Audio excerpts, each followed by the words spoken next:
जेव्हा मनात उसळतात वादळ आणि दिनचर्येच्या गोंधळात हरवतो, तेव्हा तू माझं पुस्तक शांततेचा निशब्द किनारा होतोस. तू हळूच हातात येतोस, जणू खांद्यावर हात ठेवतोस. तू हळूच हातात येतोस, जणू खांद्यावर हात ठेवतोस. तुझ्या शब्दामधून चालताना मी माझ्यात आत उतरतो. तुझ्या शब्दामधून चालताना मी माझ्यात आत उतरतो. तू केवळ पानांचा नाहीस गठ्ठा. तू केवळ पानांचा नाहीस गठ्ठा. तू आहेस अनुभवांचा अथांग सागर. तू केवळ पानांचा नाहीस गठ्ठा. तू आहेस अनुभवांचा अथांग सागर. कधी गुरु होऊन शिकवतोस, कधी सखा होऊन समजावतोस. तुझ्या प्रत्येक शब्दात असतो एक नवा दृष्टिकोन, एक नवा श्वास. तुझ्या प्रत्येक शब्दात असतो एक नवा दृष्टिकोन, एक नवा श्वास. कधी हलवतोस विचारांच्या वावटळीने, कधी हलवतोस विचारांच्या वावटळीने, कधी भावनांच्या कुशीत निजवतोस. तुझ्या सवे रात्र चांदण्यात उजळते.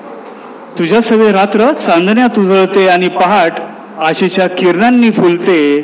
तू नसलास की मात्र माझे अस्तित्वच नसते.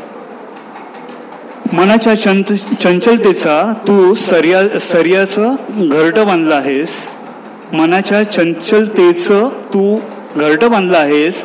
तू वाट चुकलेल्या पावलांना दिशा नव्हे साक्षात ध्येय देतोयस. तू वाट चुकलेल्या पावलांना दिशा नव्हे ध्येय देतोयस. तुझ्या सोबतीने मी शब्दशः उभा राहतो. तुझ्या सोबतीने मी शब्दशः उभा राहतो. निर्भय, सजग आणि सजीव होतो, कारण तू माझं आत्मभान होतोस.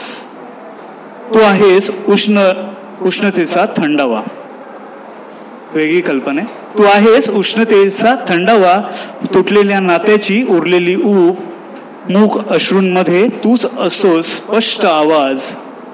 आज या पुस्तक दिनी मनपूर्वक तुला वंदन करतो.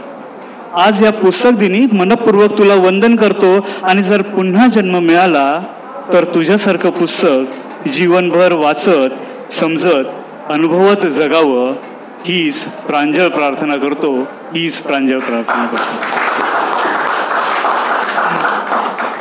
धन्यवाद. आणि